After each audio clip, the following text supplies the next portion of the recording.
sesi webinar Telin Insight siang ini, kita akan membahas bagaimana mengelola peningkatan traffic internet selama pandemi COVID-19, sekaligus mengoptimalkan konversi traffic tersebut menjadi pengguna media digital perusahaan. Untuk memperkaya insight tersebut, kami hadirkan Bapak Budi Satria Darmapurba, Chief Commercial Officer PT Telekomunikasi Indonesia International Telin, Bapak Kristiono, Ketua Umum Masyarakat Telematika Indonesia Mastel, Bapak Indra Utoyo, Director of Digital Information Technology and Operation PT Bank Rakyat Indonesia Persero Tbk, dan di-host oleh Bapak Iwan Setiawan, CEO Mark Plus Inc. Jangan lupa untuk mengisi polling yang akan kami adakan di tengah acara.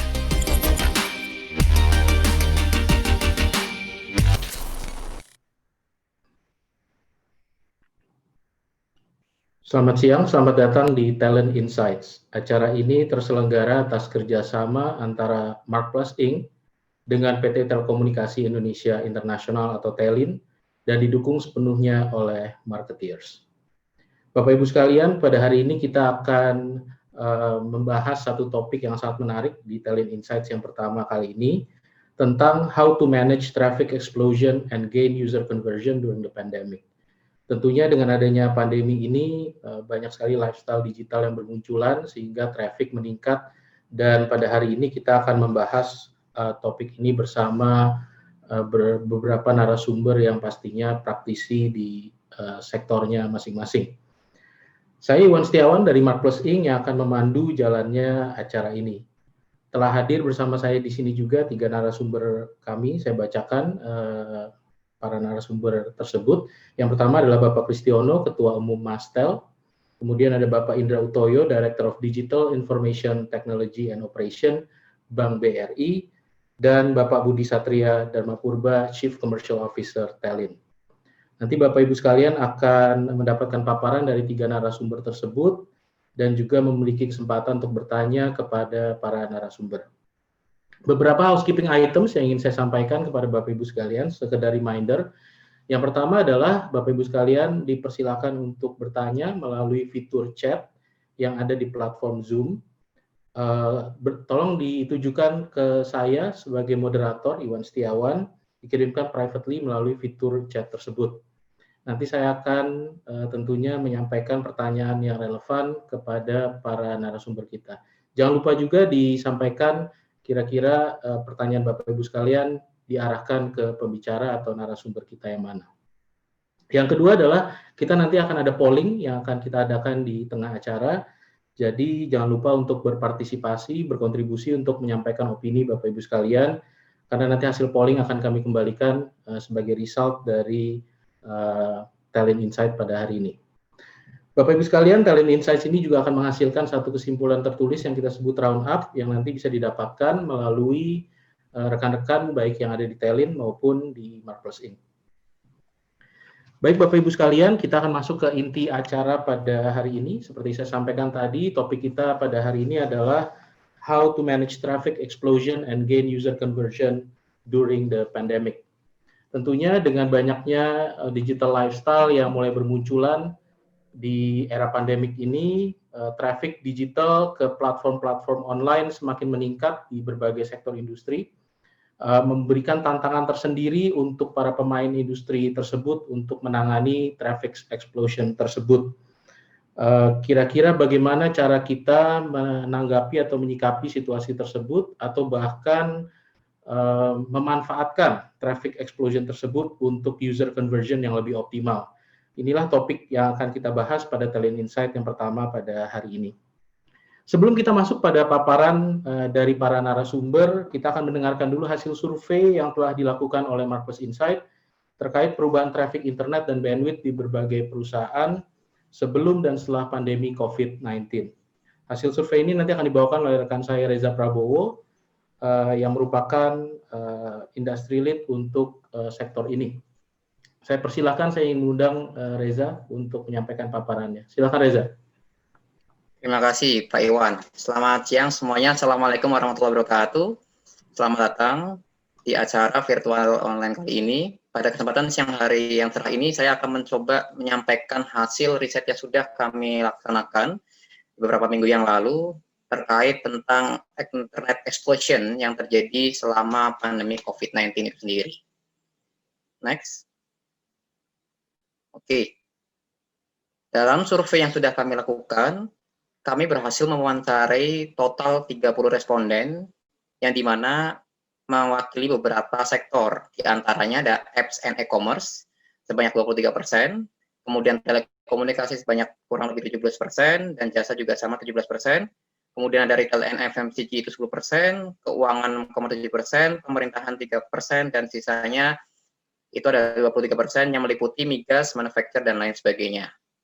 Nah, sekarang kita masuk ke key findings yang pertama mengenai pertumbuhan internet traffic selama COVID-19 ini. Jadi kalau kita lihat, Bapak Ibu sekalian, akselerasi penggunaan internet yang terjadi akibat pandemi COVID-19 menyebabkan penggunaan bandwidth internet pada perusahaan atau bisnis mengalami peningkatan yang cukup besar, yaitu 50% sampai 100%, atau kita simpelnya bilang hampir 2 kali lipat ya, dibandingkan sebelum pandemi COVID-19 ini. Nah, peningkatan ini banyak terjadi di industri retail dan FMCG terutamanya, yaitu sebesar 66,7%, serta industri telekomunikasi sebesar 40%. Kemudian, ledakan pertumbuhan internet traffic akibat pandemi COVID-19 ini juga berpengaruh terhadap peningkatan jumlah keluhan pelanggan sebesar 25-50% pada platform digital yang dimiliki oleh perusahaan atau bisnis. Meningkatnya jumlah keluhan ini banyak dialami oleh pelaku industri aplikasi dan teknologi dan juga e-commerce, yang dimana di sini berdasarkan hasil survei sebesar 57%. Kemudian di finding yang kedua mengenai perubahan alokasi biaya pemeliharaan platform digital selama COVID-19, kita melihat bahwa para perusahaan maupun bisnis melakukan alokasi biaya yang harus dikeluarkan oleh perusahaan untuk pemeliharaan platform tersebut masing-masing mengalami peningkatan yang cukup signifikan, kurang lebih hampir 2 kali ya, yaitu 51% hingga 100% dibandingkan sebelum pandemi COVID-19. Nah, penambahan alokasi biaya ini banyak dilakukan oleh perusahaan bisnis yang bergerak dalam bidang jasa telekomunikasi dan juga jasa atau services masing-masing sebesar 40%. Next. Kemudian, finding yang selanjutnya atau finding yang terakhir mengenai solusi untuk mengatasi dampak peningkatan internet traffic. Jadi dalam merespon peningkatan internet traffic yang terjadi selama pandemi COVID-19 ini, berbagai solusi dilakukan oleh perusahaan maupun bisnis. Di antaranya adalah dengan meningkatkan bandwidth internet, itu sebesar 66,7%, dan juga meningkatkan keamanan platform digital sebesar 43,3%. Nah, solusi meningkatkan bandwidth banyak diambil oleh perusahaan atau bisnis yang bergerak dalam bidang retail maupun FMCG, mayoritas ya. Dan sementara solusi peningkatan keamanan banyak diambil oleh perusahaan telekomunikasi selaku provider layanan internet. Sedangkan setelah pandemi COVID-19 selesai, kebanyakan perusahaan atau bisnis memilih untuk tidak mengubah kapasitas bandwidth internet. Selain itu, banyak juga perusahaan atau bisnis yang berkomitmen untuk tetap meningkatkan keamanan platform digital mereka, serta meningkatkan komunikasi dengan pelanggan, sehingga setelah pandemi usai, harapannya keluhan yang terjadi di pelanggan juga berkurang. Lanjut. Jadi dari hasil surveinya kita ada 2 kesimpulan yang kita tarik berdasarkan 2 timeline selama pandemi COVID-19 dan setelah pandemi COVID-19 itu sendiri. Nah, selama pandemi COVID-19 ini, lonjakan tarif itu menjadi 2 mata sisi, Bapak Ibu sekalian. Dapat menjadi anugerah sekaligus masalah nih atau trouble buat para pemain atau pelaku industri. Jadi pelonjakan pertumbuhan pengguna internet akibat pandemi COVID-19 ini mengakibatkan lonjakan keluhan pelanggan pada hampir seluruh industri, mulai dari industri telekomunikasi hingga aplikasi teknologi yang saya tadi sebutkan. Perusahaan telekomunikasi sebagai internet service provider mengalami peningkatan jumlah penggunaan bandwidth yang paling tinggi, namun nampaknya hal ini dapat ditangani dengan baik sehingga jumlah keluhannya juga cukup rendah jika dibandingkan industri lainnya. Tidak hanya meningkatkan bandwidth internet selama pandemi COVID-19 ini, perusahaan telekomunikasi juga berusaha meningkatkan keamanan atau security-nya pada produk atau layanan yang diberikan kepada end customer. Hal ini dilakukan untuk mengantisipasi dampak negatif dari peningkatan pengguna internet yang masif.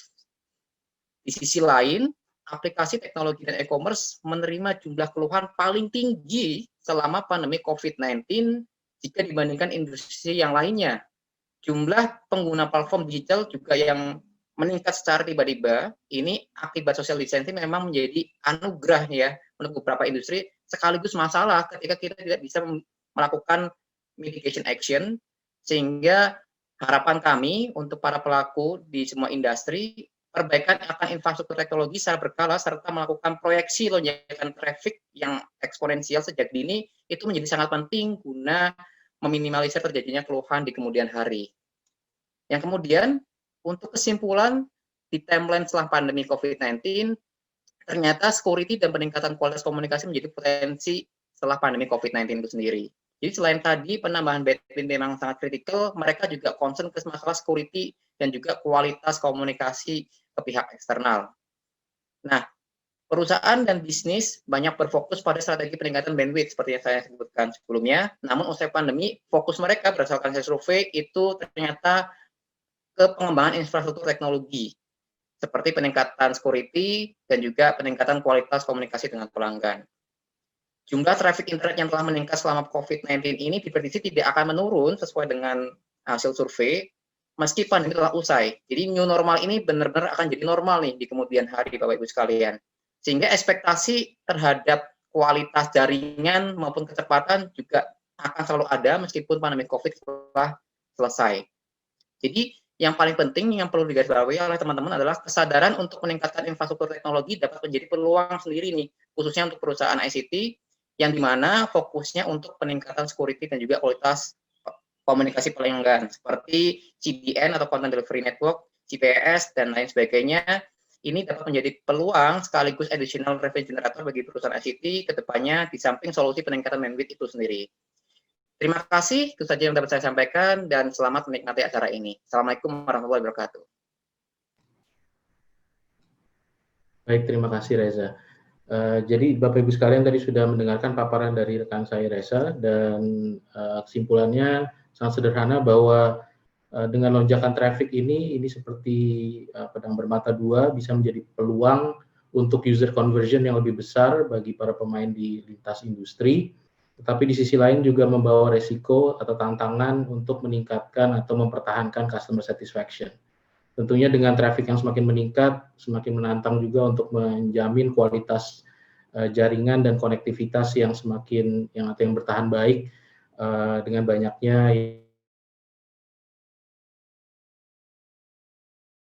secara bersamaan. Dan tentunya karena tadi ada banyak sekali orang-orang yang baru saja jadi digital tiba-tiba karena terpaksa adanya pandemi, mereka punya trust issues di masa-masa sebelumnya, dan tentunya sekarang juga punya security atau privacy issues yang perlu kita perhatikan baik-baik. Jadi security issues dan quality issues menjadi dua hal yang menjadi fokus buat para user platform digital di Indonesia saat ini. Untuk diskusi kita dimulai, saya ingin kick off dengan mengundang speaker kita yang pertama, narasumber kita yang pertama, Bapak Kristiono. Beliau adalah Ketua Umum Mastel. Selamat siang, Pak Kristiono. Halo Pak, apa kabar Pak?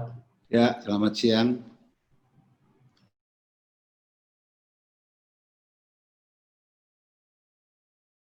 Terima kasih. Assalamualaikum warahmatullahi wabarakatuh.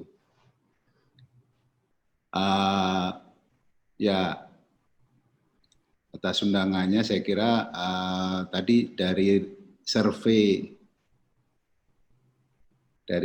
yang ada itu kan sudah mengindikasikan bahwa lonjakan traffic ini memang tidak hanya sekedar sebuah berkah begitu ya, tapi punya dua sisi lain. Ada sisi lain yang sifatnya lebih downside karena memunculkan kemudian keluhan-keluhan dari in terms of quality ya.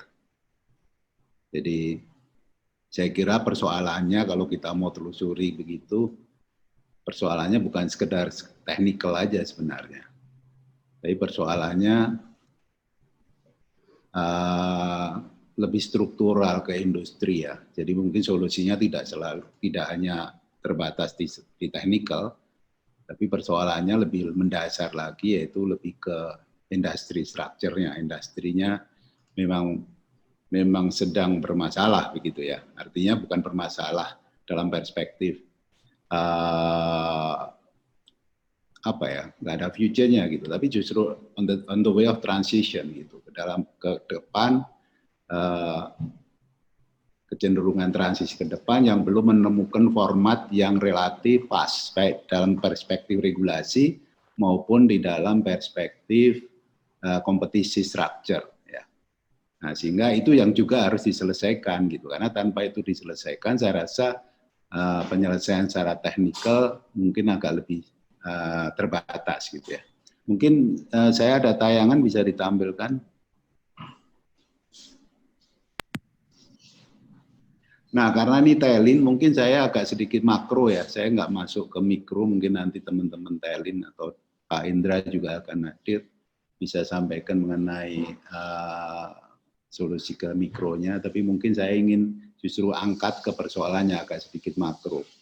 Karena sebenarnya COVID ini kan sebenarnya hanya sebagai momentum akselerasi digital aja. Jadi yang sebenarnya transformasi digitalnya sudah jalan, tapi ini dipercepat aja. Dan ini saya kira menjadi opportunity, dan seharusnya kemudian isu yang kita angkat menjadi lebih gede lagi gitu. Karena Indonesia potensialnya di region ASEAN itu kan 40% penduduknya. Dan kalau dalam perspektif data,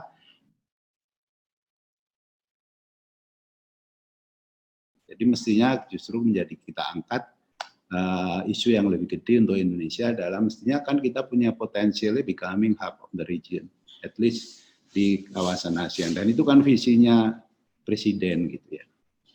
Oke, next.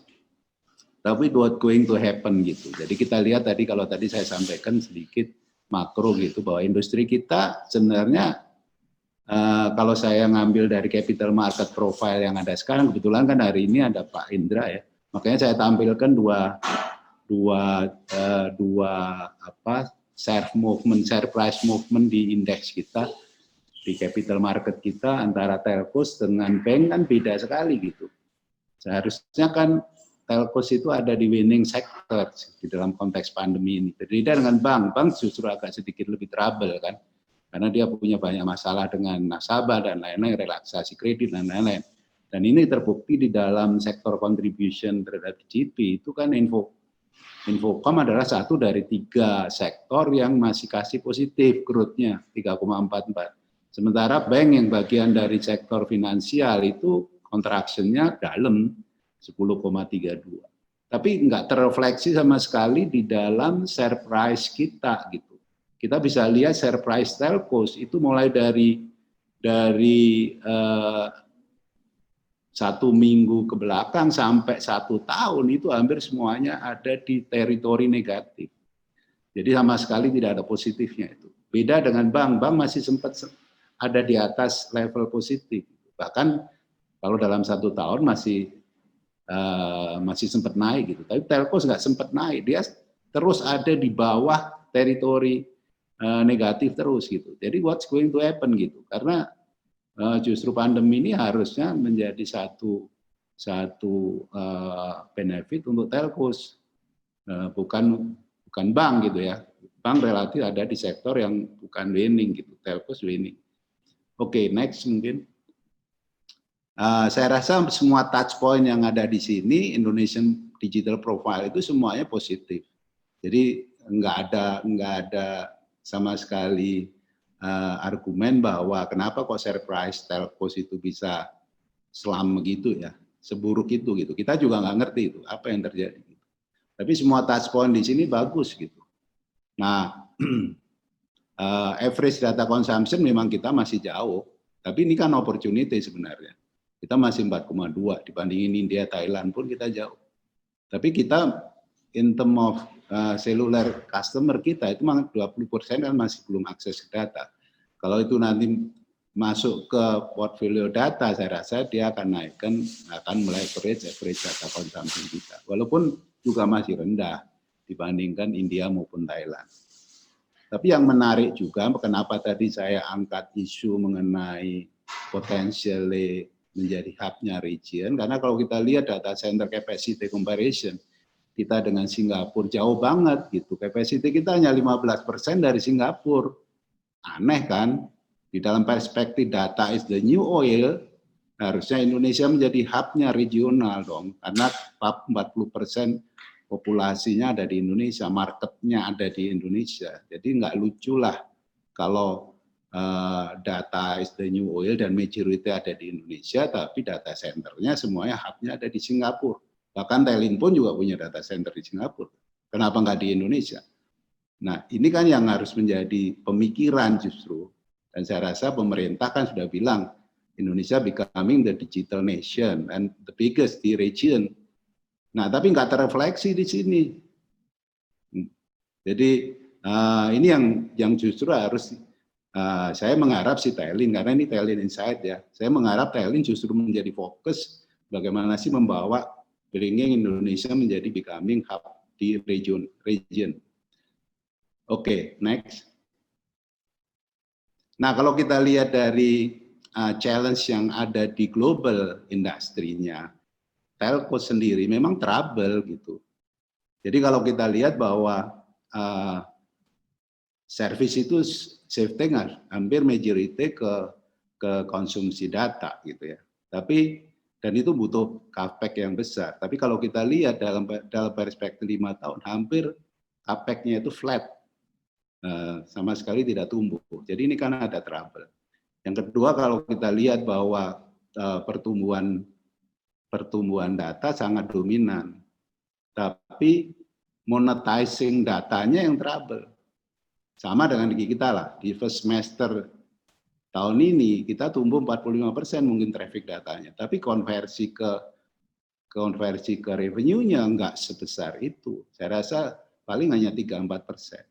Jadi monetizing data ini hampir trouble, tidak hanya di Indonesia, tapi overall, global hampir semuanya begitu. Akibatnya apa? Akibatnya capex juga tidak akan, hampir boleh dikatakan dia flat aja gitu, kalau nggak akan turun gitu. Ini kan menjadi sesuatu yang ironi gitu. Jadi demand itu shifting ke semua data dengan pertumbuhan yang besar dan itu membutuhkan capex yang besar, tapi yang terjadi adalah capex itu in term of numbers flat. Karena apa? Monetizing-nya masih trouble. Kenapa monetizing-nya trouble? Karena dua sumber. Satu adalah business framework-nya antara connectivity dengan platform dengan konten masih masalah gitu kan.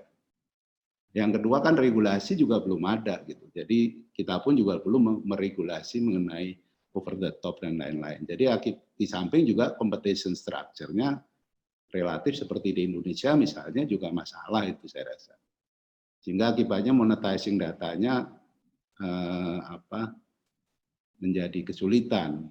Akibatnya capex tidak tumbuh sejalan dengan perkembangan kebutuhan. Kalau kita lihat portfolio ekosistemnya, ya sudah jelas hampir CAGR-nya itu hampir semua ada di video, konten, ada di IT, dan data gitu. Tapi capex-nya doesn't reflect di pertumbuhan itu, jadi tidak inline gitu. Jadi akibatnya apa ya? Pasti aja tadi seperti survei yang terjadi adalah trouble di merasa kualitinya menurun dan lain-lain gitu kan. Ya karena kalau mau nambah capacity dan lain-lain semua capex. Tapi kalau itu konversinya rendah menjadi masalah gitu.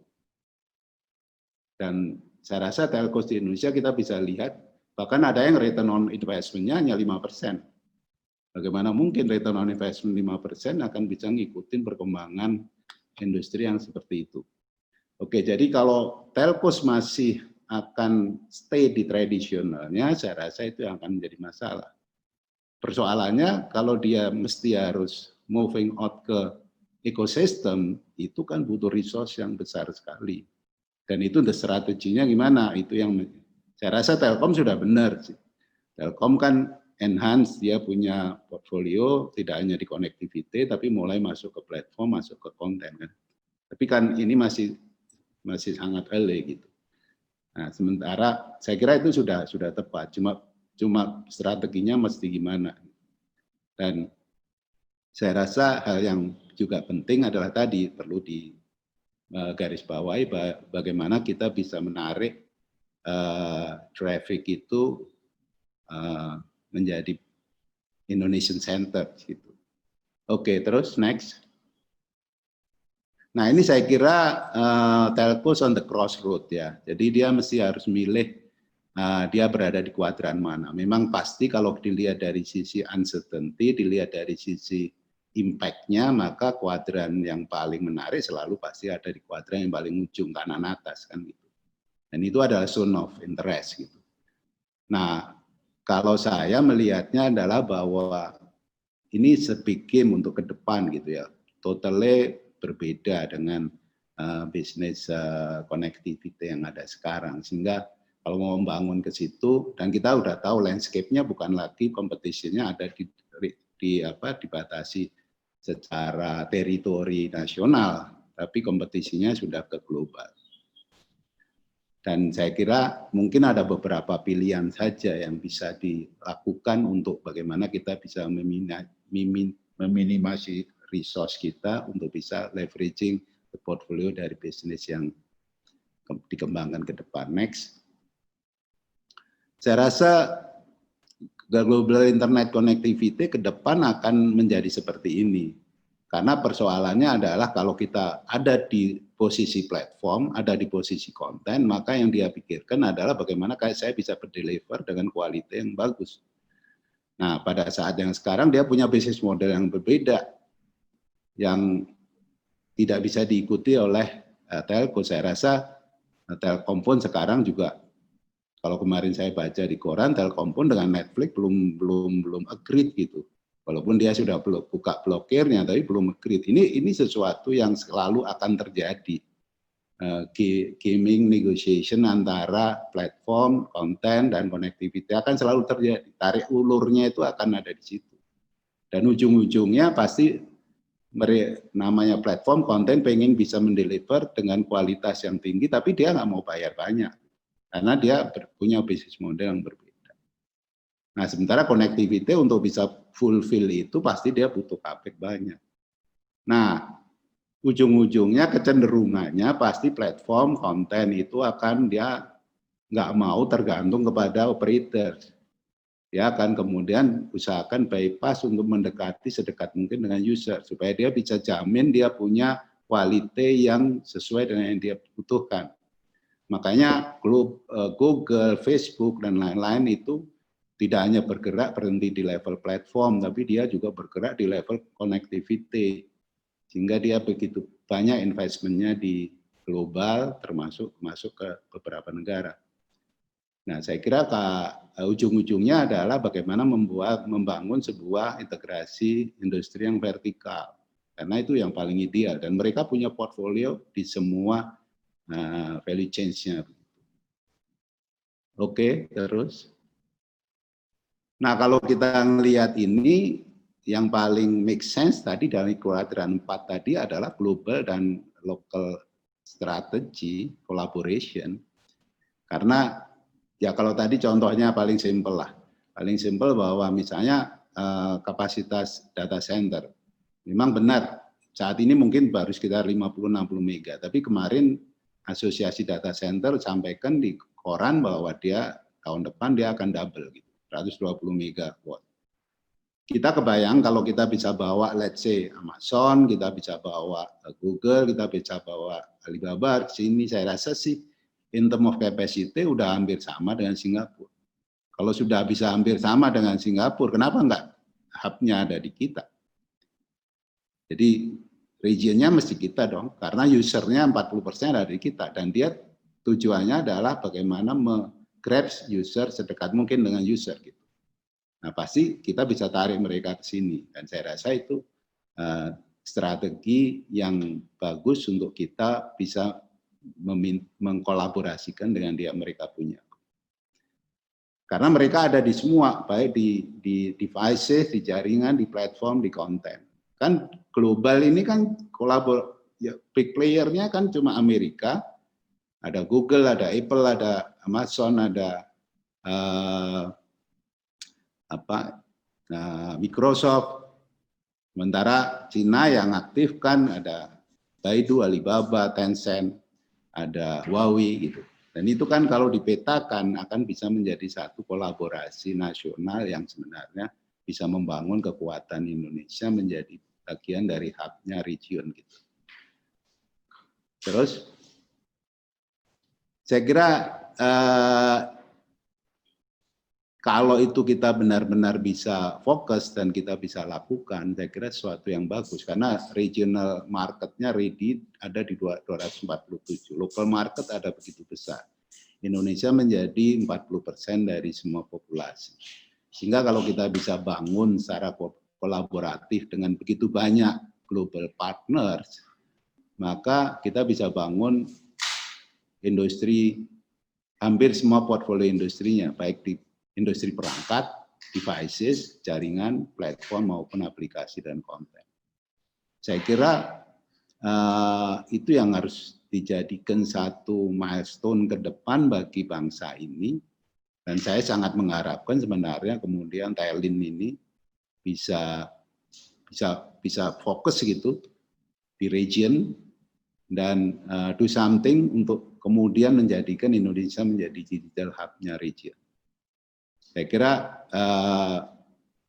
ini yang kita sangat harapkan gitu. Ini sangat challenging, terus terang sangat challenging dan tapi kalau ini menjadi satu milestone penting, saya kira pemerintah bisa dukung dari sisi aspek kebijakan, regulasi, dan mungkin competition structure-nya juga bisa lebih diperbaiki. Kalau sekarang Indonesia competition structure di Indonesia relatif di seluler menurut saya sih sangat irasional ya, karena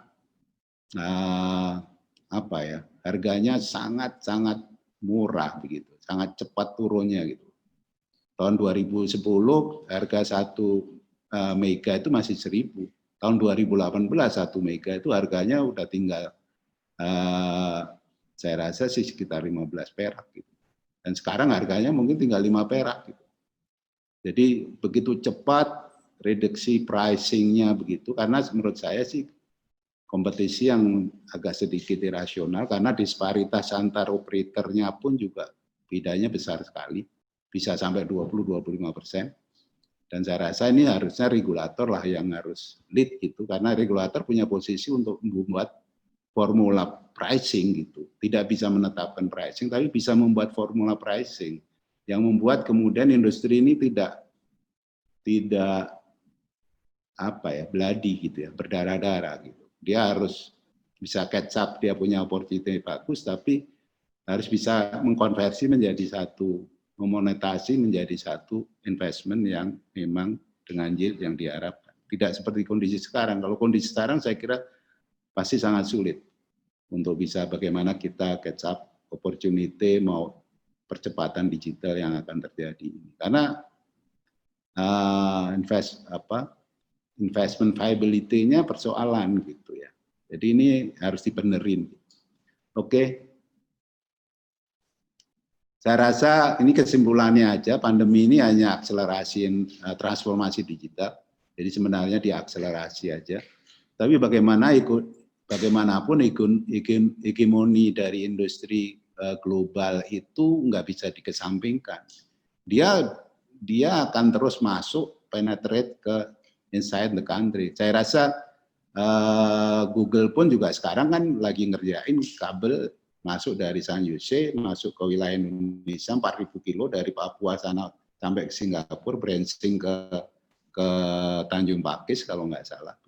Jadi mereka akan terus begitu, penetrate begitu sampai dia bisa touching the user. Nah ini yang seharusnya kemudian dikolaborasikan dengan karena mereka nggak bisa nunggu. Kalau mereka mereka nggak mau tergantung untuk akses ke customer-nya dengan pihak lain. Karena tidak terjadi ya dia akan lakukan itu sendiri dan itu akan terjadi. Dan kalau itu terjadi dan kita tidak lakukan strategi kolaborasi, saya rasa akan sulit lah ya, akan menyulitkan. Bagaimanapun mereka is a big player, kapasitasnya unlimited. Industrinya harapannya dia bisa vertikal gitu, nggak tergantung dengan siapapun. Tapi saya rasa ini yang harus dicegah. Gitu ya.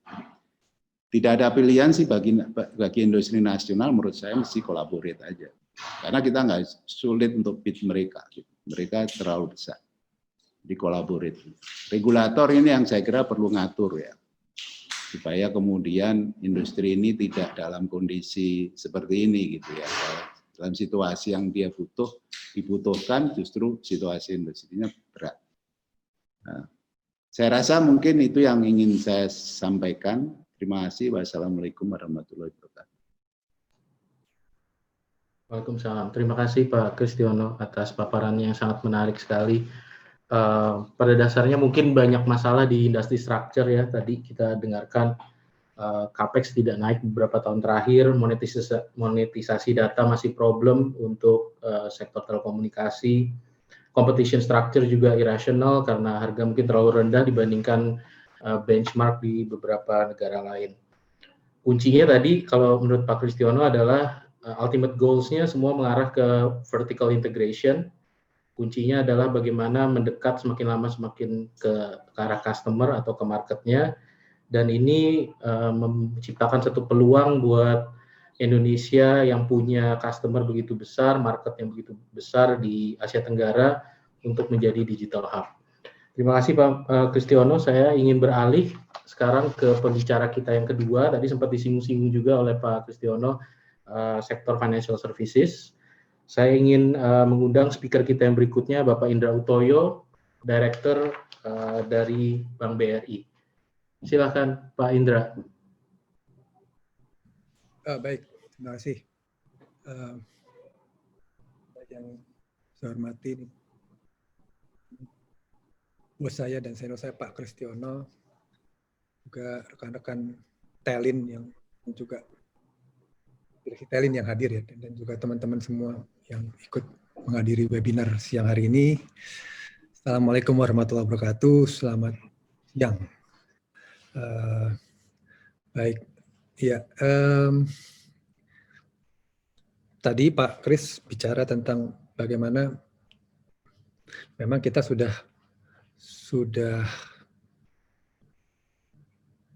masuk kepada yang namanya remote everything ya, diakselerasi digitalnya begitu.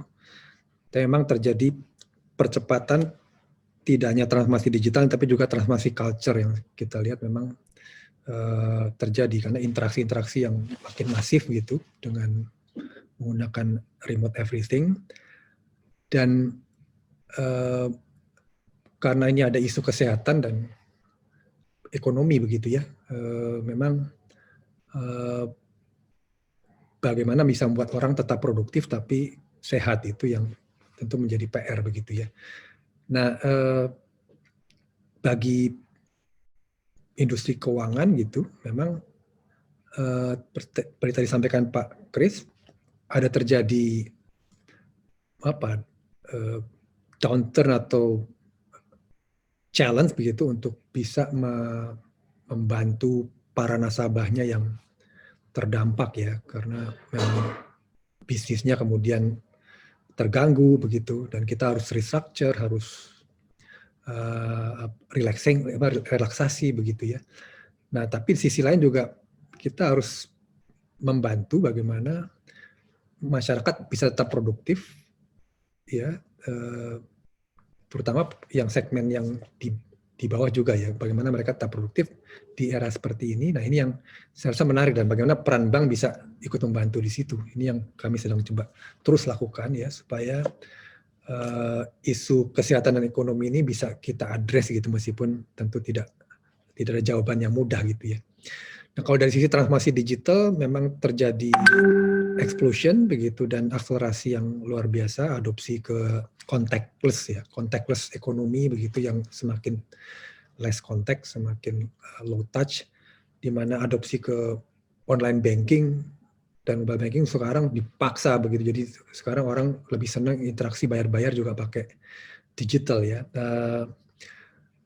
Kita lihat juga yang ngambil uang di ATM juga udah mulai berkurang. Mungkin orang juga takut ngambil nyentuh ATM yang dan uang, takutnya masih ada virusnya gitu ya. Nah, terus juga yang datang ke kantor-kantor bank juga sudah makin sedikit begitu ya. Itu salah satu tren yang terjadi, dan Indonesia salah satu yang juga agresif akselerasinya dari adopsi online dan mobile banking begitu. Next. Nah, bagaimana bank gitu seperti Bank BRI untuk mengadaptasi terhadap new normal, karena kita pasti tidak akan balik lagi ke old normal ya, dan kita juga nggak pengen juga karena nggak semua yang old normal itu bagus. Nah, tapi kita juga harus tetap bisa beradaptasi dengan environment baru. Nah, ini pilarnya ada 3 gitu. Memang ini karena isunya kesehatan dan ekonomi. Pertama, people. Maka people first itu menjadi prinsip begitu. Terutama bagaimana memastikan keselamatan kesehatan dari pekerja dan juga nasabah, pekerja dan keluarganya begitu, dan nasabah, dan sehingga mekanisme baru terjadi bagaimana kita dipercepat bisa mensupport yang namanya flexi working, jadi bekerja secara fleksibel dari rumah dan dari tempat-tempat di mana saja yang lebih ya mungkin tetap produktif di mana saja begitu ya, tidak harus di kantor. Tentu juga harus merubah juga culture menjadi performance driven culture-nya juga harus dibangun supaya produktivitasnya tetap bisa terjaga dan mulai disiplinnya bukan lagi kepada kehadiran tapi disiplin kepada strategi, disiplin kepada inisiatif ya, kepada impact. Itu yang saya rasa menarik, dan maka penggunaan collaboration tools dan juga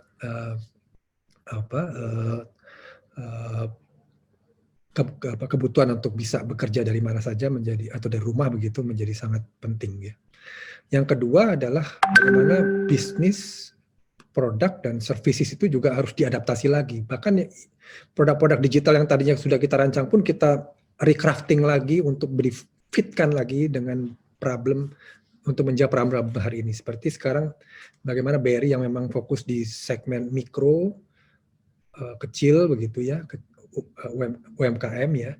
Nah, ini kan mereka kan juga kehidupannya itu hitungannya hari per hari begitu ya. Karena ini kan sekarang kuat-kuatan tabungan ya, mantap ini kan makan tabungan gitu ya. Jadi maka kalau bagi bagi segmen mikro itu penting untuk mereka tetap bisa hidup dan bisa produktif. Nah, maka layanan-layanan bank juga dibuat bagaimana mereka tetap bisa, misalnya pasar ya, BRI dengan solusi web pasar membuat pasar rakyat ya, pasar di publik itu tetap bisa hidup dengan mereka bisa menghantarkan telur atau sayur ke rumah begitu. Jadi kita siapkan model adopsi digitalnya, jadi pedagang-pedagang tetap bisa produktif dan barang kebutuhan sehari tetap diantar ke rumah dengan mekanisme baru.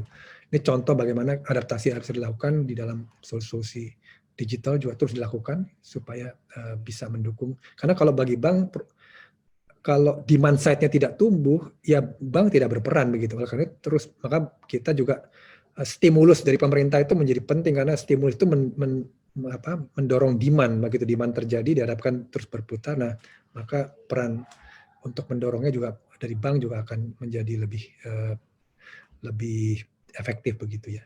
Yang terakhir adalah IT-nya. Jadi memang IT ini tadi mengalami sebuah explosion di dalam hal load-nya begitu, dari bagaimana reliability menjadi sangat kunci gitu.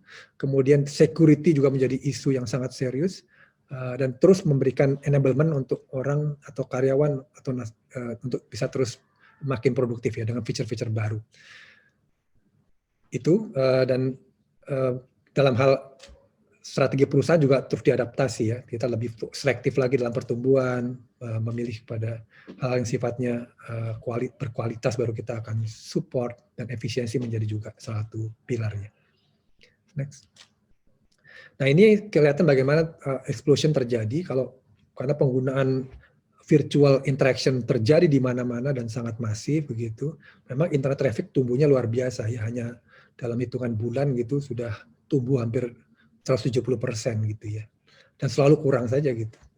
Nah, kemudian kita lihat transaksinya makin geser kepada e-channel, electronic channel, yang datang ke teller itu juga sudah makin berkurang. Jadi kalau di BRI juga mungkin sudah hampir 90% itu non fisik ya, yang datang ke cabang mungkin tinggal 10% saja. Dan terus kita lihat pertumbuhan transaksinya 20% pertumbuhannya dari waktu ke waktu. Ini yang kita lihat juga menarik selama COVID ini, berarti kan memang masyarakat butuh bisa melakukan kegiatan-kegiatan ekonomi begitu ya. Nah, di sisi mobile banking begitu terjadi lonjakan luar biasa dalam year on year saja sudah 1000% dari aplikasi mobile BRI yang baru, dan user juga adopsinya makin tinggi, hampir 260% ya dalam waktu year on year ya. Jadi dalam 6 bulan terakhir ini tumbuhnya juga luar biasa. Tapi sisi lain memang scary-nya juga muncul dari sisi threat-nya ya, cyber threat-nya ini luar biasa.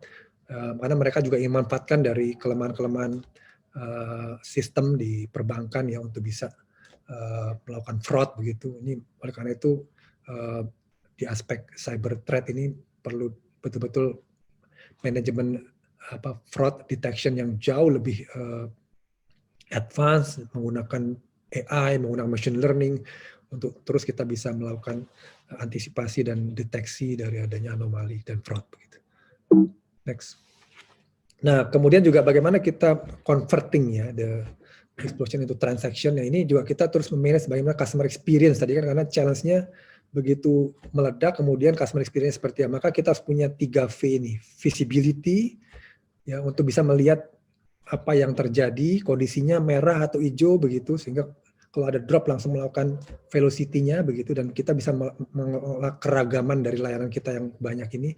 Nah, 3V ini menjadi sangat penting ya untuk memastikan customer experience, kemudian reliability itu bisa kita berikan dengan sebaik-baiknya begitu. Next. Nah, di aspek infrastruktur memang terus dimodernisasi supaya jauh lebih agile ya, yang tadinya bank tua seperti Bank BRI kan sistem IT-nya monolitik tadinya, kemudian kita geser ke digital, maka harus makin agile dan juga makin siap mendukung manuver bisnis untuk melakukan inovasi-inovasinya. Maka middleware, jadi arsitektur dibuat dalam bentuk layer-layer, ada yang di depan, di front end, di middle end, dan di back end, dan saya rasa infrastruktur juga menjadi sangat berbeda karena kita sudah masuk kepada mobile centric, di mana traffic itu bisa sangat eksplosif kebutuhannya, maka adopsi cloud begitu menjadi sangat penting supaya mengantisipasi pertumbuhan demand yang sangat cepat itu bisa dilakukan dengan on demand begitu ya. Next. Ini juga next generation infrastructure menjadi sangat penting mengantisipasi ledakan demand, ledakan kebutuhan juga capacity yang sangat dynamic begitu, maka arsitektur harus sangat juga siap untuk mengantisipasi berbagai kebutuhan-kebutuhan transaksi begitu. Dan terakhir memang tadi dalam rangka memanage risiko ya, melihat perilaku dari para nasabah atau fraudster, maka memang tidak bisa memang ini menggunakan teknologi. Oleh karena itu central brain menjadi sangat penting untuk kita bisa memanage risiko jauh lebih efisien, memanage fraud jauh lebih baik ya, memberikan scoring yang jauh lebih tepat kepada para setiap orang nasabah dan calon nasabah, supaya kita bisa betul-betul memberikan konteks solusi layanan yang semakin baik dan menekan risiko-risiko termasuk fraud. Mungkin demikian ya habis ya. Mungkin demikian dari saya. Terima kasih. Assalamualaikum warahmatullahi wabarakatuh. Waalaikumsalam. Terima kasih Pak Indra atas paparannya. Bapak Ibu sekalian, tadi kita mendengar dari Pak Indra bahwa contohnya di Bank BRI, traffic meningkat tajam sekali, internet traffic naik 165%, transaksi naik 20%, bahkan tadi yang saya catat, transaksi BRI Mobile atau BRIMO naik 1000%. Jadi benar-benar explosion dari sisi traffic menuju platform digital. Di sisi lain, yang ke bank semakin lama semakin berkurang karena mungkin takut tertular COVID-19. Tentunya tantangannya tadi seperti diperkuat kembali oleh Pak Indra, tantangannya adalah bagaimana memastikan customer experience tetap prima.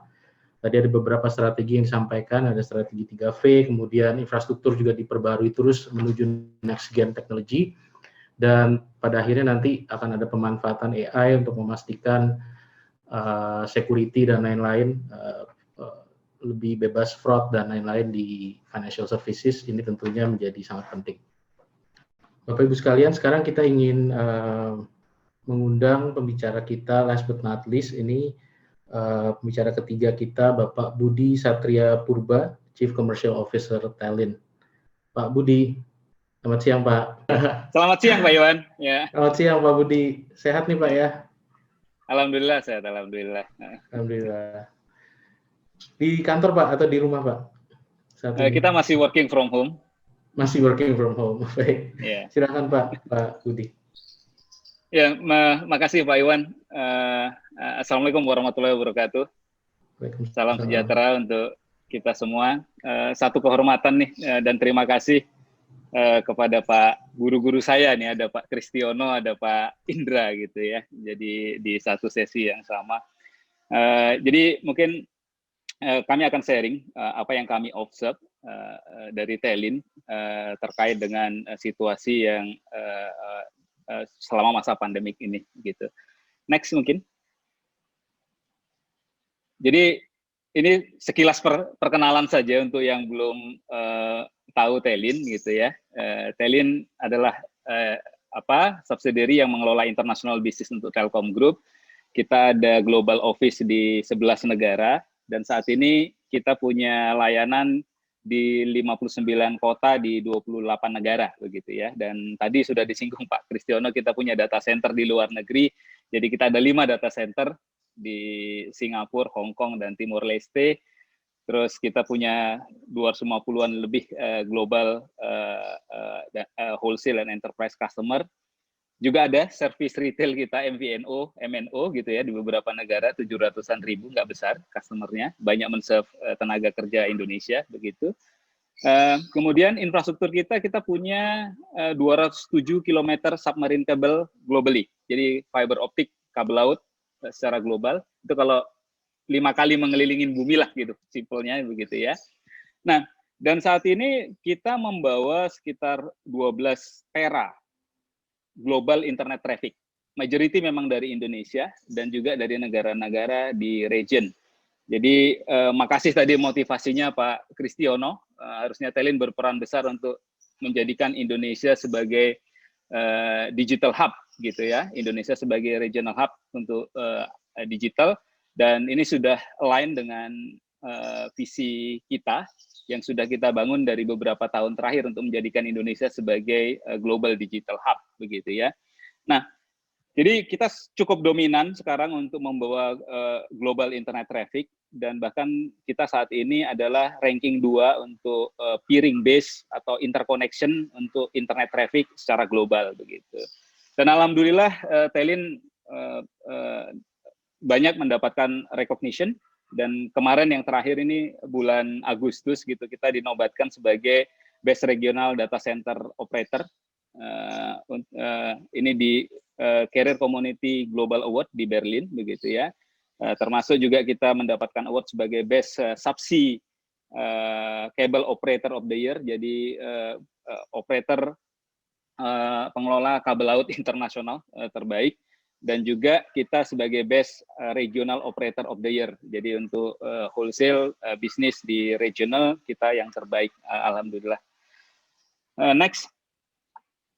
Jadi seperti yang kami sampaikan tadi gitu. Jadi Telin ini mengelola sekitar 12 tera bit internet traffic gitu ya, globally gitu ya. Kalau traffic dari Indonesia itu 70% itu koneksinya itu di-manage oleh Telin, baik dari Telkom Group maupun dari yang lain begitu. Ujung-ujungnya untuk menyalurkan ke luar negeri itu melalui Telin, 70% itu dihandle oleh Telin. Dan kita observe dari traffic yang melalui kita itu, yang 12 tera itu, bagaimana sih kondisinya sebelum pandemik, kemudian selama pandemik ini, gitu, mulai Maret sampai bulan September ini, gitu. Kalau kita lihat dari sisi profile trafficnya, gitu, ini yang paling naiknya paling tinggi adalah di video streaming, gitu. Video streaming itu naik 650%, gitu. Jadi 6,5 kali. Mungkin banyak working from home, gitu ya, nggak bisa kemana-mana, banyak nonton video streaming, begitu ya. Video conference juga naik 275%, kita lihat dari traffic kita, begitu ya, hampir 3 kali lipat ya kenaikan untuk video conference. Jadi benar yang disampaikan Pak Kristiono tadi bahwa pandemik ini mengakselerasi gitu apa namanya digital services ini gitu. Kemudian gaming juga naik trafficnya gitu ya ke arah konten-konten game, ada sekitar 81%. Untuk e-commerce karena ini mungkin global e-commerce yang kita lihat itu hanya naik 13%.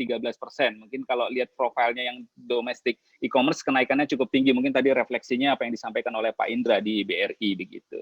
Jadi memang traffic paling besar itu tetap di video gitu ya, porsinya 61% gitu ya untuk video streaming, video conference itu juga yang kedua kontribusi paling besar 11%. Jadi pasti peningkatan tadi itu kalau disampaikan biaya yang disampaikan Pak Indra terkait dengan internet kenaikan ya gitu ya itu banyak mungkin di area-area yang di sini gitu ya, video conference dan video streaming begitu. Nah, karena memang banyak penggunaan di sisi online seperti yang disampaikan Pak Indra tadi di BRI juga banyak ini security threat gitu ya. Jadi isu-isu di security. Nah, kami lihat juga di Telin gitu, kami melihat bahwa untuk khususnya yang untuk DDoS attack gitu ya, biasanya untuk yang flooding traffic ke arah server kita begitu, itu secara traffic DDoS attack itu naik 24 kali lipat selama masa pandemik ini untuk yang enterprise besar begitu. Sementara kalau enterprise kecil sekitar 10 kali lipat kenaikannya begitu ya. Jadi enterprise besar memang yang jadi sasaran ini. Intensitasnya juga naik gitu, bukan hanya trafficnya yang naik, intensitas attack-nya juga naik 5 kali gitu. Jadi jumlah attack-nya itu semakin besar gitu. Jadi betul tadi satu sisi digital membawa opportunity untuk di service-service digital, tapi juga ada potensi threat atau challenge di sisi security gitu, karena security juga meningkat ketika semua orang online tadi gitu. Nah, kami lihat juga SMS authentication yang untuk global gitu ya, ke arah konten-konten tadi, video streaming, kemudian game atau aplikasi-aplikasi global, itu juga trennya naik sekitar 20% selama masa pandemik ini dibandingkan dengan sebelumnya. Jadi semuanya ini datanya mengarah kepada yang sama, dan ini adalah profil yang kita observe dari network kita di Telin gitu. Next. Nah, ini yang kami sampaikan tadi, ini adalah peningkatan secara total gitu. Kalau kita lihat di traffic internet itu biasanya setiap tahun itu tumbuh dalam kisaran 80% year on year, normalnya begitu. Nah, selama pandemik ini gitu, kenaikannya itu jauh lebih tinggi gitu. Jadi 84%, dan kita forecast akhir tahun itu nanti menjadi dari 12 tera ini menjadi 14 tera. Jadi secara year on year itu akan tumbuh 100% gitu. Jadi mirip atau hampir sama dengan data yang disampaikan Pak Indra tadi, profilnya juga traffic internet naik hampir 100% begitu.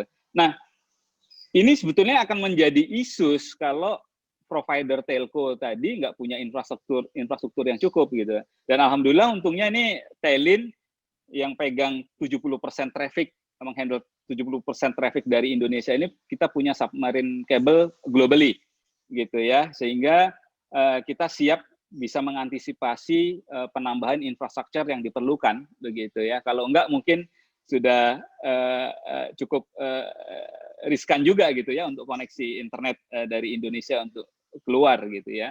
Memang tadi saya setuju dengan Pak Kris, ada isu secara struktural, secara strategi yang harus kita transform begitu ya. Bagaimana untuk membawa traffic ini ada di Indonesia gitu.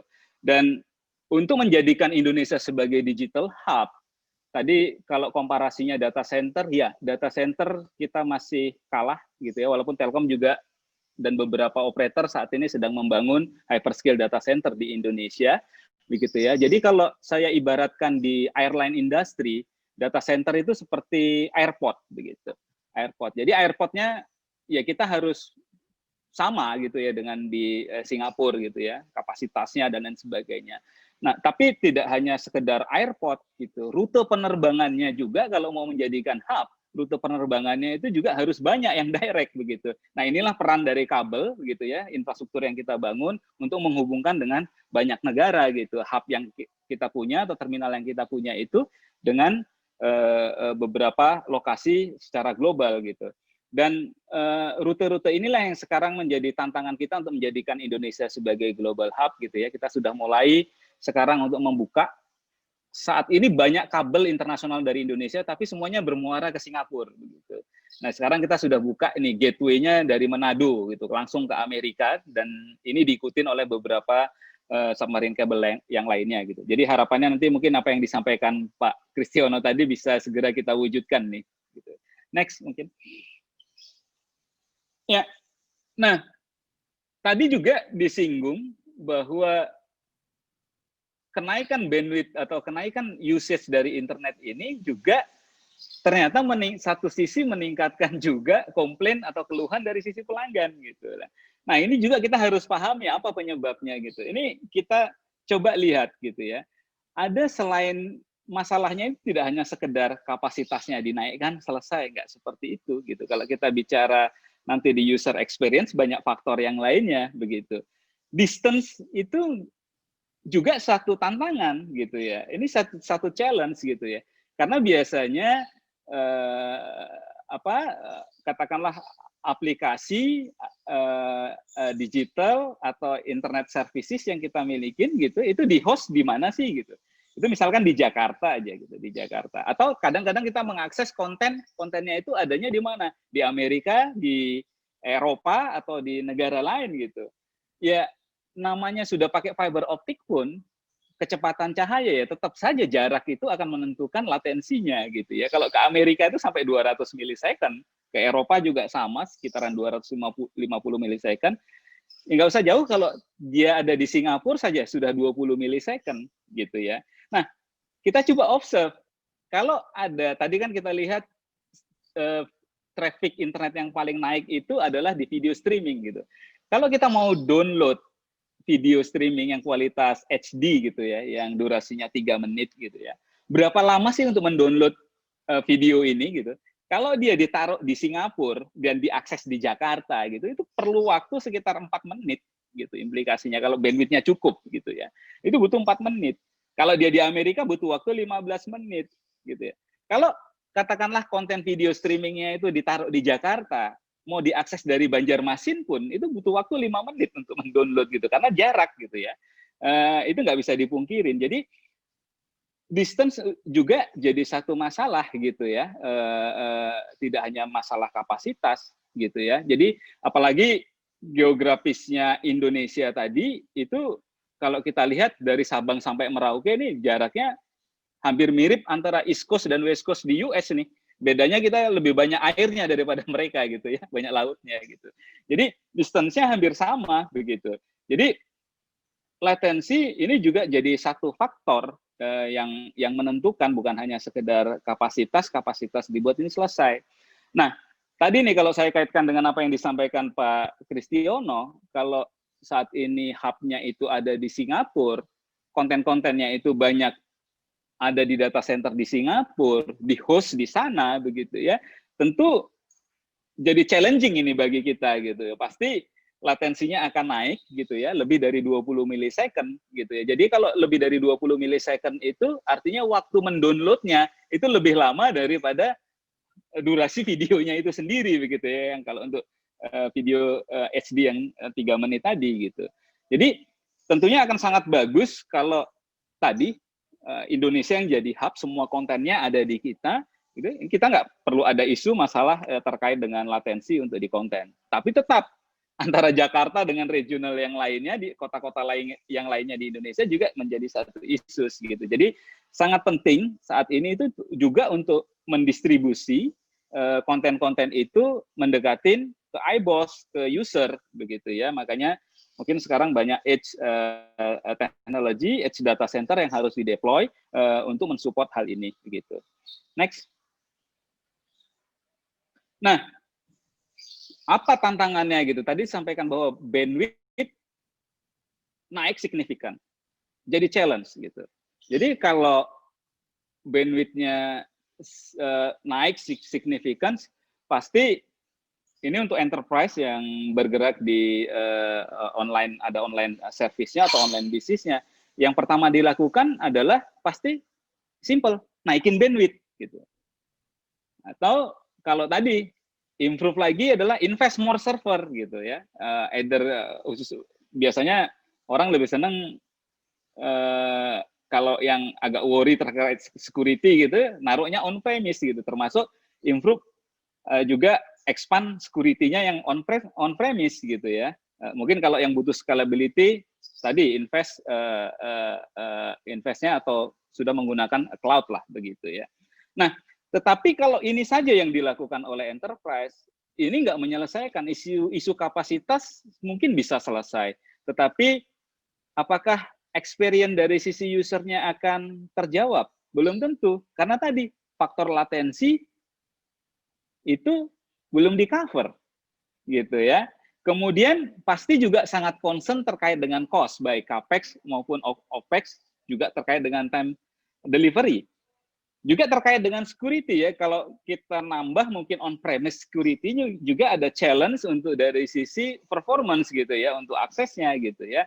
Mungkin ada keperluan yang processing yang lebih lama lagi begitu. Nah, mungkin yang harus dikonsider adalah 3 solusi ini gitu ya. Ada cloud gitu ya, supaya bisa lebih cepat, scalable, instan, bisa melakukan untuk dari sisi mungkin processing dan lain sebagainya bisa ditaruh di cloud begitu ya, daripada invest sendiri. Mungkin ini salah satu solusi. Yang kedua adalah content delivery network atau CDN. Ini adalah untuk menyelesaikan isu di aksesnya tadi, supaya menyelesaikan isu di latensi gitu. Jadi supaya CDN ini kan nature-nya servernya itu didistributed gitu. Jadi konten itu mendekat ke arah eyeballs atau ke arah users begitu. Jadi tentu aksesnya akan dekat dan nggak perlu ngupdate ke main servernya lah gitu. Jadi biasanya ini menjadi best solution untuk mendeliver traffic yang besar untuk memastikan bahwa user experience-nya itu lebih bagus. Dan ini juga bisa saving dari sisi cost internetnya, bandwidth gitu ya. Kemudian security juga harus dilakukan. Bisa opsinya yang dalam situasi yang seperti ini adalah deploy di cloud ataupun CDN untuk memastikan performansi begitu. Jadi sekaligus kita dapatkan semuanya gitu. Nah, ini bisa protect mulai dari network layer sampai di application layer tadi gitu.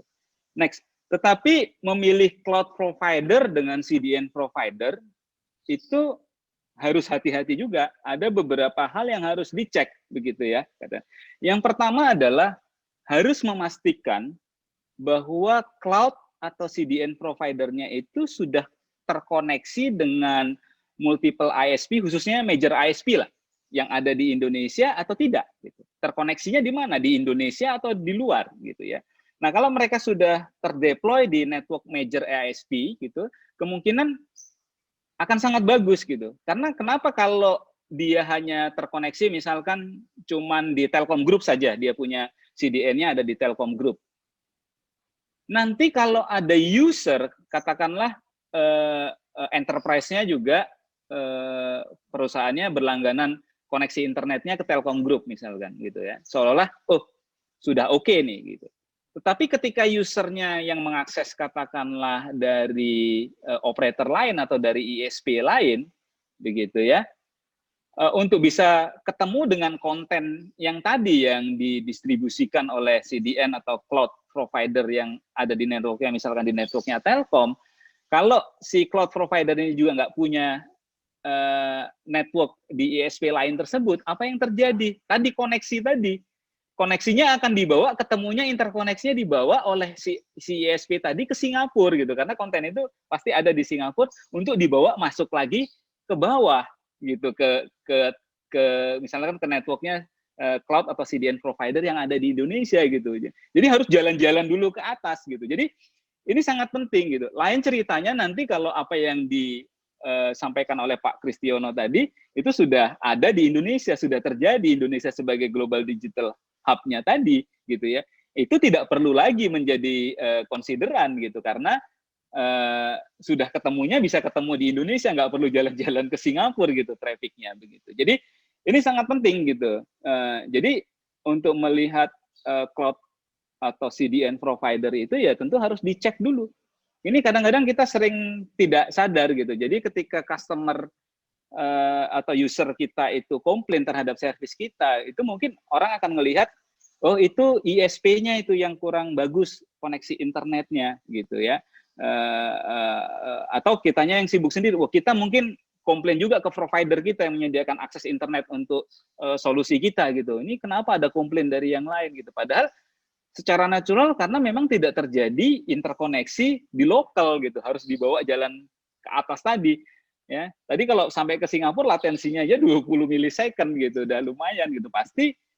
Ya, apalagi di situasi pandemik gini ya, yang user semakin terbiasa untuk online, ekspektasinya juga sangat tinggi gitu ya. Jadi wajar kalau mereka kemudian, oh ini kok lambat ya, kok ini ya komplain pasti naik gitu. Jadi penting, jadi menyelesaikan dengan mengcloudkan saja atau memilih aplikasi CDN saja nggak menyelesaikan kalau kita tidak cermat untuk melihat apakah si CDN provider atau cloud provider itu punya koneksi atau on-net di network ISP, seluruh ISP atau minimal ISP-ISP yang besar lah, yang banyak diakses begitu, yang punya banyak customer base begitu.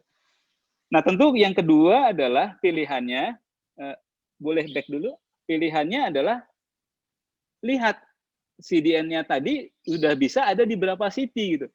Cloud-nya ada di berapa city POP-nya gitu. Kalau cuma di Jakarta saja, tadi kita masih punya isu tadi. Ke Banjarmasin itu dari Jakarta Banjarmasin latensinya sama aja dengan Jakarta ke Singapura begitu. Jadi kalau dia banyak multiple POP di Indonesia tentu latensinya akan lebih bagus gitu. Jadi kemudian yang ketiga tadi reliable scalable. Nah,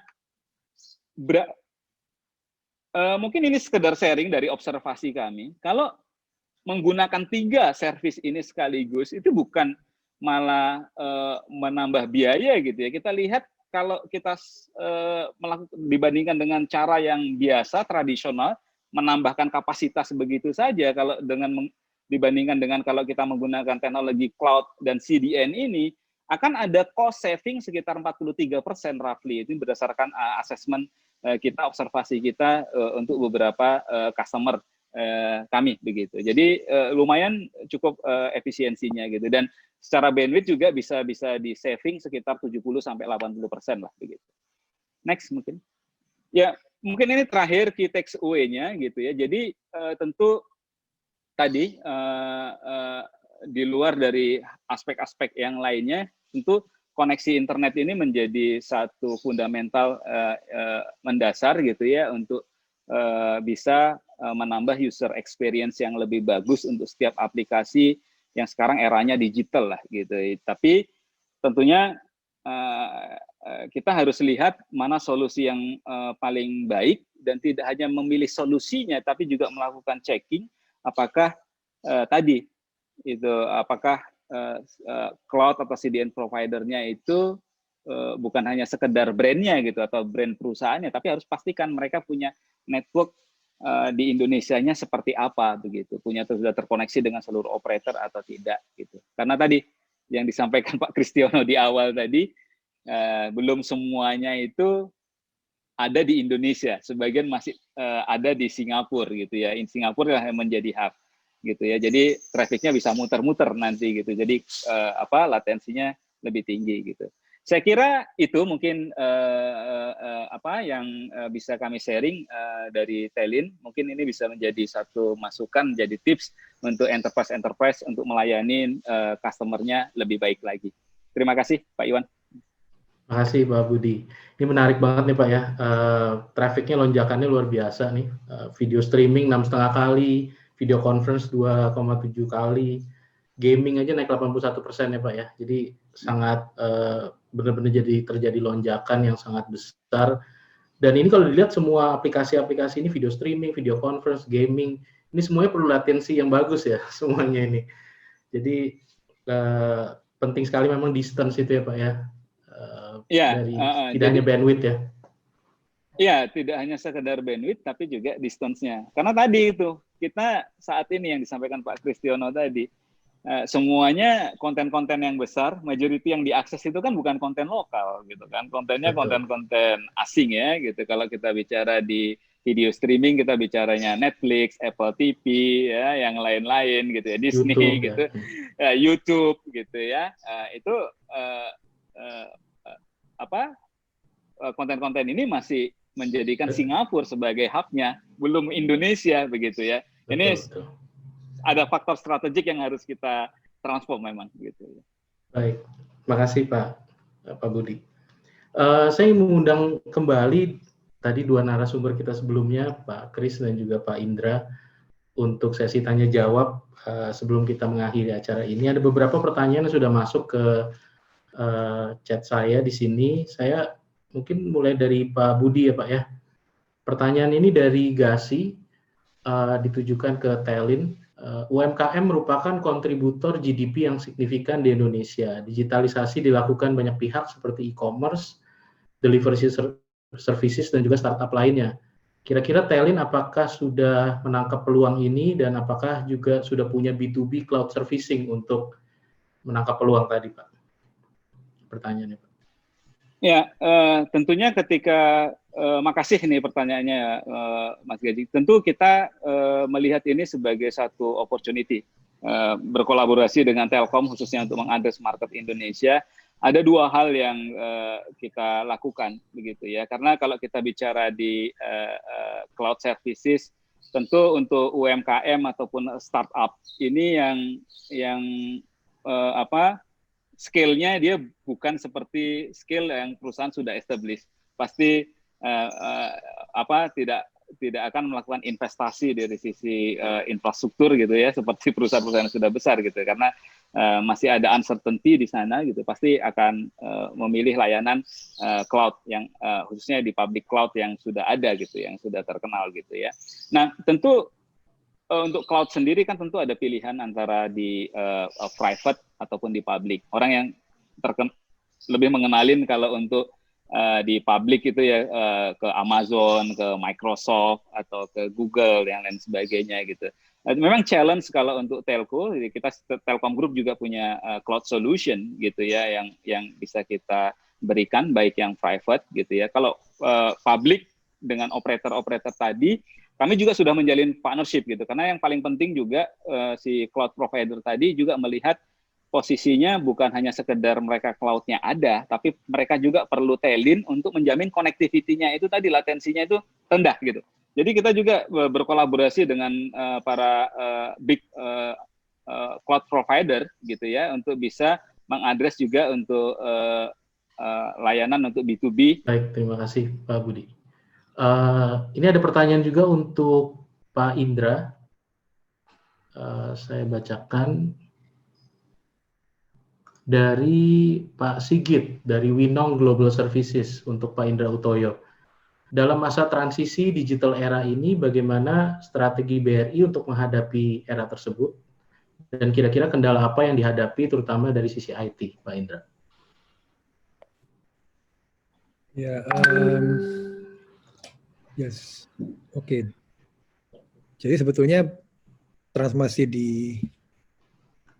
transformasi digital di BRI itu sudah dimulai sejak 2017 begitu ya, di mana kita menggunakan, saya sebut dengan hybrid model gitu ya. Jadi kita melakukan exploit and explore dengan menggunakan teknologi, artinya dengan diakselerasi teknologi. Nah, terhadap yang satu adalah terkait dengan transformasi bisnis prosesnya. Jadi kita melakukan yang saya sebut dengan digitize ya. Digitize itu sebenarnya transformasi bisnis proses dari layanan-layanan yang ada. Dan sekarang semuanya sudah menggunakan platform mobile begitu, dalam hal loan processing begitu ya. Kemudian dari aplikasi seperti BRI Mobile itu, yaitu dia dari saving centric. Sekarang itu tidak hanya sekedar mobile banking, tapi sudah menjadi super apps yang bisa membantu aktivitas nasabah dari bangun tidur sampai tidur lagi, kalau perlu apapun tinggal di situ aja transaksinya gitu ya. Nah itu antara lain yang di-digitize ya. Kemudian juga yang satu lagi yang simpulnya adalah di agent. Jadi karena BRI ini kan bank mikro ya, bank rakyat yang memang hadirnya di pelosok-pelosok begitu, bagaimana kita bisa memberikan layanan yang jauh lebih baik, jauh lebih cepat, jauh lebih efisien. Ini melalui simpul-simpul keagenan kita yang sekarang jumlahnya sudah 425.000 agen seluruh Indonesia yang ada di sekitar 56.000 desa ya, itu menjadi simpul karena masyarakat meskipun dia punya handphone tapi belum tentu mereka mau untuk transaksi handphonenya gitu. Nah mereka datangnya ke human melalui O2O model, jadi online to offline. Jadi offline-nya melalui agent kita yang nanti mereka melakukan berbagai transaksi di sana, mau kirim uang, bayar, kemudian bertransaksi itu dilakukan di agent kita, dan itu transaksinya luar biasa ya. Kalau di agen billing itu setahun itu hampir 700 triliun, jadi mengalahkan semua yang digital itu, jadi memang luar biasa. Nah itu yang digitize. Kemudian yang digital kita memang itu transformasi di bis modelnya, bagaimana sekarang BRI masuk ke namanya emerging digital ecosystem. Jadi BRI hadir ke agritech gitu, ke health tech, ke edutech, masuk tadi ke pasar-pasar. Jadi kita digitalisasi pasar tradisional supaya para pedagang pasar pun juga tetap bisa produktif di era pandemi ini. Mereka di order pakai WA, begitu kemudian nanti ada yang ngumpul, ada yang kurirnya yang mengantar, pembayarannya juga dengan berbagai macam metode. Nah itu antara yang kita coba lakukan, termasuk pertumbuhan e-commerce yang saya rasa semua sudah mulai adopt ke e-commerce. Bagaimana mendukung para merchant e-commerce untuk kalau dia butuh pembiayaan, sekarang aplikasi untuk lending, KUR namanya, KUR itu kredit usaha rakyat ya. Mereka bisa apply secara digital, bekerja sama dengan para e-commerce, pada mereka memberikan juga credit scoring-nya kepada kita sehingga lebih cepat dalam hal mendapatkan modal gitu ya. Nah di sisi yang paling ekstrim adalah memang fintech solution-nya. Jadi BRI memang hadir sebagai digital banking yang fully digital. Dalam hal lending itu prosesnya juga sangat cepat karena verifikasinya digital, signature-nya digital, menggunakan biometrik dan sebagainya prosesnya. Nah itu sekarang sudah dalam waktu kurang dari 5 menit sudah ada approval. Kemudian pay later kan sekarang modelnya bayar itu pakai nyicil ya, dengan untuk di online itu menggunakan pay later. Jadi kita punya Ceria, dan kemudian sekarang buka tabungan sudah bisa, artinya fully digital, bisa dari mana saja. Mau buka tabungan BRI dari Tokopedia, dari Grab, bisa. Jadi itu semua nggak perlu harus datang ke kantor, nggak perlu harus video call, semua dilakukan dengan cara itu. Hal yang kita lakukan untuk menghadapi era ini. Tadi kalau Pak Kristiano bilangnya diakselerasi ya digitalnya. Kendalanya apa ya? Tadi kalau dari sisi tetap challenge-nya bagi kita adalah, jadi digital ini memang exciting karena banyak inovasi-inovasi yang menarik begitu. Tapi sisi lain tadi threat-nya scary-nya itu di threat-nya itu. Jadi kita juga bagaimana tetap bisa terus memberikan resilience ya ke reliability, kemudian juga security, memiliki sistem yang punya kecepatan untuk merespon kalau ada defense dan ada respon. Jadi pada saat defense melakukan protection, tapi pada saat terjadi responnya juga harus cepat. Itu juga hal yang saya rasa menjadi sangat penting di era digital karena sudah connected ini. Ya kita connect juga, dan fraudsternya juga makin canggih. Fraudsternya juga pakai AI gitu. Mereka juga sekolah, dikasih beasiswa gitu kan.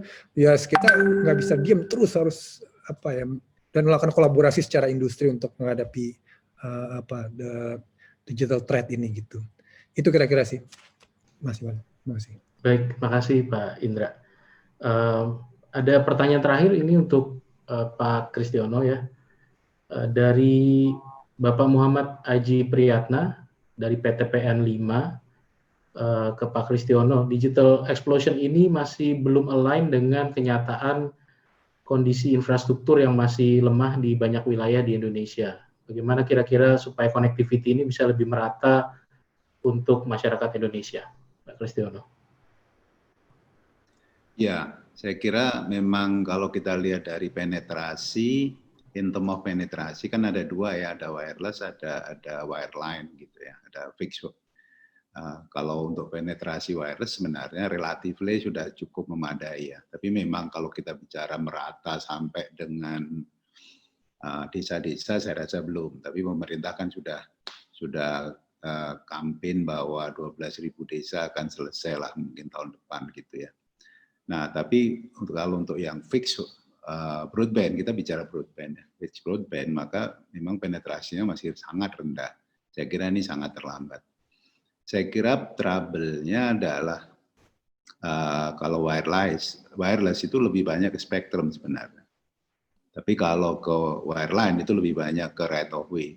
Nah ini biasanya pemerintah daerah ini yang keterlibatan pemerintah daerah ini yang dibutuhkan dukungannya. Karena pemerintah daerah sekarang ini kadang-kadang menganggap ada persepsi bahwa ini sektor yang, ini kan harusnya infrastruktur ya. Tapi selama ini dipahami bahwa ini bukan infrastruktur gitu. Ini dipahami bahwa ini sesuatu yang sifatnya lebih commercial basis gitu. Sehingga oleh pemerintah daerah dijadikan objek untuk menaikkan PAD, pendapatan asli daerah. Sehingga perizinan juga tidak mudah, kemudian retribusi makin banyak, dan juga berbeda antara pemerintah daerah satu dengan yang lain, sehingga ini akibatnya menjadi cost wise-nya naik gitu ya. Jadi karena biaya menjadi naik, sehingga akibatnya kan juga akan lebih mempersulit lagi. Jadi sebenarnya harusnya kembali digitalisasi. Kalau mau menjadi digital nation, maka infrastrukturnya harus bagus. Dan ini harus dikembalikan ke infrastruktur, posisi infrastruktur. Jadi selama ini terus terang aja persepsi ini belum sama. Jadi kita mengharapkan sekali bahwa semua pemerintah daerah itu mengasumsikan, menganggap ini adalah infrastruktur. Jadi nggak ada bedanya dengan listrik, dengan air. Jadi harus didukung gitu, bukan justru menjadi dibebani gitu. Karena kalau dibebani akan menghambat pasti, karena investasi tambah banyak, dan tentunya returnnya juga menjadi masalah. Nah kalau wireless itu lebih banyak ke persoalan spektrum. Memang spektrum digital availability-nya sangat terbatas. Nah dengan keterbatasan spektrum yang tersedia itu akibatnya cost investment-nya juga menjadi naik. Nah yang kedua juga kualitinya juga nggak terlalu bagus. Jadi dua faktor ini yang masih menjadi kendala untuk bagaimana supaya infrastruktur digital ini bisa merata, berkualitas, dan terjangkau gitu. Dan ini saya rasa yang masih menjadi tantangan yang sangat luar biasa untuk kita. Jadi mudah-mudahan kesadaran ini mulai muncul dengan pandemi ini, justru membangkitkan kesadaran kembali bagi seluruh pemangku kepentingan bahwa ternyata infrastruktur ini sangat dibutuhkan karena kita menjadi sangat tergantung gitu, dan sekarang disadari. Nah, buktinya apa? Buktinya contohnya saja pemerintah mengalokasikan tambahan APBN yang besar sekali, ini yang belum pernah terjadi saya kira sebelumnya. Selama ini pemerintah tidak pernah mengalokasikan APBN khusus untuk infrastruktur telekomunikasi, tapi saat pandemi ini besar sekali kenaikan APBN-nya yang bisa dialokasikan. Ini kan satu momentum yang terjadi karena muncul kesadaran gitu. Ini realita kan. Sama seperti ini kan, webinar ini kan dulu mungkin nggak terlalu sering dilakukan. Tapi yang kalau sekarang semua menggunakan ini sehingga seolah kemudian menjadi memaksa, oh ternyata ini penting gitu. Nah ini yang kita butuhkan ini. Kesadaran seperti ini terjadi di mana-mana gitu. Karena sekarang juga pemerintah daerah banyak juga yang mengeluh bahwa bagaimana supaya akses internet di kotanya bagus. Nah, baru ngeluh kan. Nah, padahal dia nggak tahu bahwa kenapa akses internetnya nggak bagus gitu. Karena sebenarnya juga ada faktor di dia juga gitu. Jadi saya rasa mudah-mudahan ini menimbulkan kesadaran kembali bahwa infrastruktur ICT ini adalah infrastruktur yang sangat diperlukan di dalam menunjang transformasi digital bangsa ini ke depan, dan ini sudah menjadi sesuatu yang dibutuhkan prasyarat dasar gitu. Karena setelah pandemi pun pasti akan the new normal juga akan sangat tergantung lagi kepada infrastruktur ini. Saya kira demikian. Terima kasih Pak Iwan. Terima kasih Pak Kristiano. Ada satu pertanyaan lagi ini sepertinya untuk Pak Budi dari Telin. Dari Mas Zul dari Tempo, tren kenaikan gaming sepertinya karena anak sekolah pada school from home. Sejauh mana peran pemerintah memajukan pemain gaming lokal? Karena kita tahu banyak pemain luar sudah masuk dan pemerintah memberikan akses. Apakah ini tidak menggerus pelanggan Telin, baik itu untuk penyewaan cloud maupun untuk internet services? Ya, mungkin saya jawab karena untuk Telin ini sebetulnya kita ada di tengah gitu ya. Jadi kita memfasilitasi para ISP sebetulnya.